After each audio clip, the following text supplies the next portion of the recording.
अस्सलाम वालेकुम दोस्तों, दिस इज़ आरक्यूब। मैं हूँ रिजवान और एक नए वीडियो नए ब्लॉग में आप सब लोगों को वेलकम। उम्मीद है कि आपका दिन बहुत अच्छा गुजर रहा होगा। और मैं आया हुआ हूँ, let me rotate around and show you beautiful beautiful Washington DC, जो डाउनटाउन के एरिया, हम वहाँ पर आए हुए हैं। रियान भी यहाँ पर है। रियान, यू वांट टू से हाय टू एवरीवन? रियान अपने स्ट्रोलर में है और हम लोग इस वक्त वाशिंगटन डीसी में आए हुए हैं। This is a very very beautiful, एक बहुत पुराना चर्च है यहाँ पर। हम लोग आए अटेंड करने यहाँ का ऑटो शो। ये हर साल होता है यहाँ पर, बहुत ही बड़ा ऑटो शो होता है। और इसकी खासियत ये है कि जब हम लोग यहाँ पर आते हैं ऑटो शो में, तो एक साथ ही आपको जैसे 10 या 20 जो कार मैन्युफैक्चरर्स होती हैं वो देखने को मिलती हैं। मेरा इरादा है गाड़ी चेंज करने का, तो मैंने सोचा आके देखता हूँ कि यहाँ पे कौन कौन सी आजकल गाड़ियाँ आई हुई हैं नहीं। और ये होता है कि फिर आपको डीलरशिप पे नहीं जाना पड़ता, वो सेल्स का झंझट नहीं होता। So it's very easy and very convenient. तो मैंने सोचा कि आप लोगों को भी बिहाइंड द सीन्स दिखाऊं। तो लेट्स गो। इस टाइम पे ट्रैफिक बहुत ज़्यादा है, बिकॉज रश आवर भी है। तो यहाँ पे ये पुलिस वाले जो है ट्रैफिक को डायरेक्ट कर रहे हैं।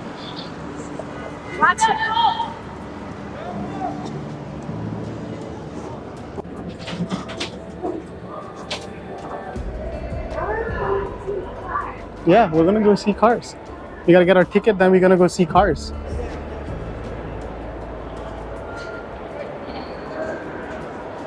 यहाँ पर खाने पीने की जगह अगर आपको स्नैक्स लेना है, तो बेसिकली अब आप आ गए अपने ऑटो शो के अंदर। और यहाँ पे बहुत तरह की गाड़ियाँ हैं। मेरे ख्याल से 10 या 15 डिफरेंट मैन्युफैक्चरर्स आए हुए हैं। डिफरेंट किस्म की गाड़ियाँ, डिफरेंट टाइप की गाड़ियाँ हैं यहाँ पर। जो बच्चे हैं उन लोगों के लिए कोई चार्जेस नहीं है। जो बड़े हैं, अगर आप वीकडेज़ में आते हैं तो $10 है, अगर वीकेंड पे आते हैं तो $15 है, which is not bad.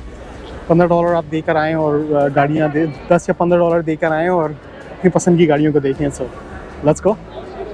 America में लोग जो है वो 3 तरीके से गाड़ियाँ ख़रीदते हैं। या तो वो कैश पे गाड़ी ख़रीदते हैं, या फिर वो फाइनेंस करते हैं गाड़ी को, लाइक इंस्टॉलमेंट पेमेंट पे, या फिर वो लीज़ करते हैं गाड़ी को। जो कैश वाला मेथड है वो लीस्ट पॉपुलर है, क्योंकि जहाँ पे यूएस में इतनी महंगाई है, ख़ास तौर पे पिछले 5-6 सालों से गाड़ियों की प्राइसेस बहुत ही ज़्यादा हाई हैं। जो एवरेज जो आपकी गाड़ी है वो मेरे ख्याल से 35 या 40 हज़ार डॉलर के बीच में है।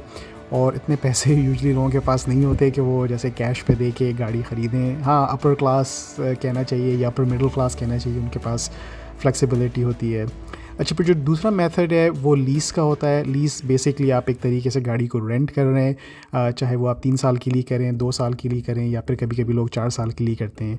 लेकिन उसमें ये होता है कि आप एक सर्टन नंबर ऑफ़ माइलेज चला सकते हैं। जैसे आप पहले से बताते हैं कि मैं 10,000 सालाना माइल चलाऊँगा, या फिर 12,000 माइल चलाऊँगा। अगर उससे ज़्यादा आपकी माइलेज होगी तो फिर वो आपको पेनल्टी पे करनी पड़ती है। और दूसरी चीज़ ये है कि जब आप लीज़ करते हैं तो वो एक तरह से रेंट होता है, तो वो आपको 3 साल के बाद गाड़ी वापस देनी होती हैं। तो बेसिकली आपके पैसे जैसे एक तरह से ज़ाया हो जाते हैं। हाँ, अगर आपका बिज़नेस है तो वो उसमें आपको थोड़ा सा टैक्स ब्रेक मिलता है, लेकिन अदर देन दैट लीज़ का जैसे कोई ज़्यादा फ़ायदा नहीं होता। अच्छा, फिर जो फाइनल चीज़ है वो है आपकी इंस्टॉलमेंट पेमेंट। तो अमेरिका में मुझे याद है कि जब हम लोग यहाँ पे पहले शुरू में आए थे, तो इंस्टॉलमेंट जो थी वो 4 साल की यूजुअली होती थी, और ज़्यादा से ज़्यादा लोग 5 साल की इंस्टॉलमेंट करते थे।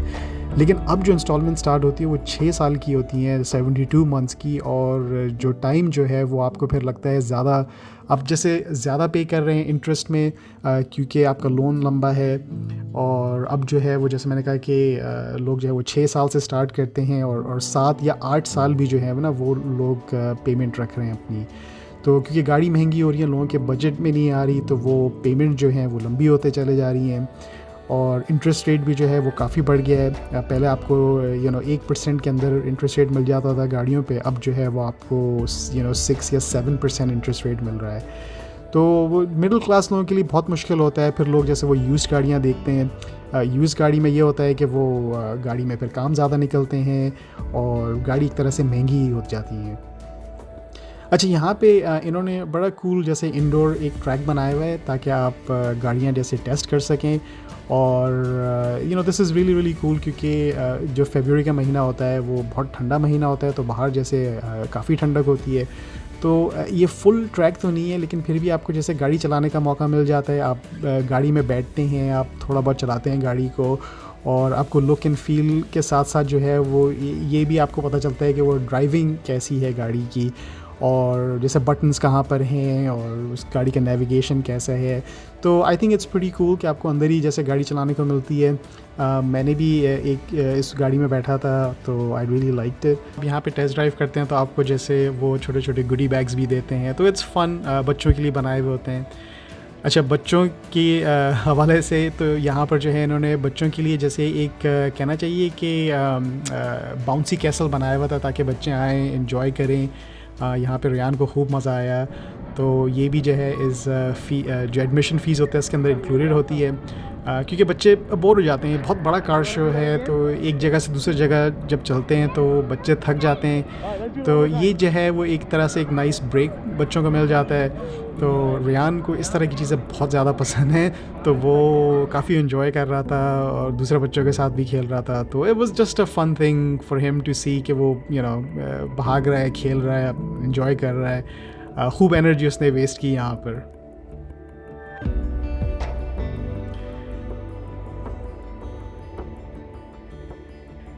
अच्छा, this is the worst thing.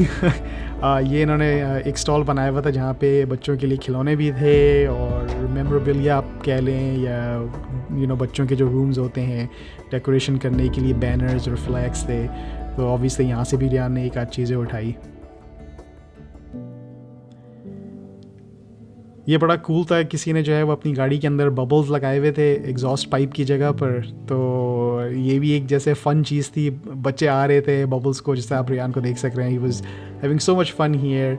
गाड़ी के ओनर भी बहुत अच्छे थे, वो भी जो है वो काफ़ी हेल्प कर रहे थे सब लोगों को और बता रहे थे अपनी गाड़ी के बारे में। तो वो जो गाड़ियाँ थी वो सारी जैसे कस्टम गाड़ियाँ कहलाती हैं। ये लोग अपने पैसे लगाते हैं, अपनी गाड़ी को थोड़ा सा फैशनेबल बनाते हैं, थोड़ा सा इसके अंदर मॉडिफिकेशन डालते हैं। कुछ लोगों को रेसिंग का शौक़ होता है, कुछ लोगों को डेकोरेशन का शौक़ होता है गाड़ियों का। तो इट वाज़ वेरी फ़न। उसके अलावा यहाँ पे एक बहुत यूनिक चीज़ थी, मैंने पहली दफ़ा देखी है। इन्होंने काफ़ी आर्टिस्ट को बुलाया हुआ था जो एक तरह से ब्लैंक कैनवस गाड़ियाँ थी और उन पे जो है ना वो लोग पेंट कर रहे थे। तो ये ना बड़े बड़े आर्टिस्ट थे जो आए हुए थे अक्रॉस द कंट्री और वो अपनी जो आर्ट के स्किल्स थे वो दिखा रहे थे ऑन गाड़ियों के ऊपर। तो रियान को बड़ा अच्छा लग रहा था ये, क्योंकि अदर देन गाड़ियाँ और खेलने के अलावा ये एक लर्निंग एक्सपीरियंस आप कह लें। जो आर्टिस्ट काम करते हैं वो किस तरह काम करते हैं। फिर उन्होंने रियान के हाथ में भी ब्रश पकड़ाया तो रियान ने भी जैसे गाड़ी के ऊपर जैसे पेंट किया। तो just something unique, something interesting for kids to do.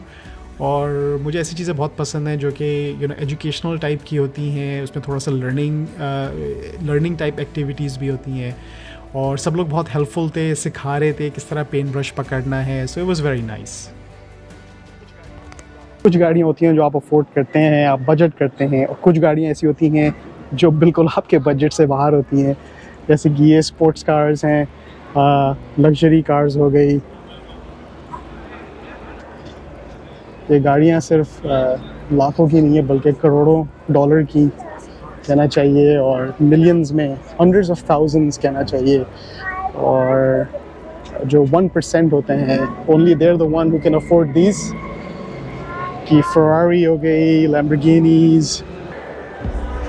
तो इसी के साथ हम लोग अपना व्लॉग यहाँ ख़त्म करते हैं। अगर आपको अच्छी वीडियो पसंद आई तो please like, subscribe and share our video, and I will see you guys in the next one. Take care, bye everyone.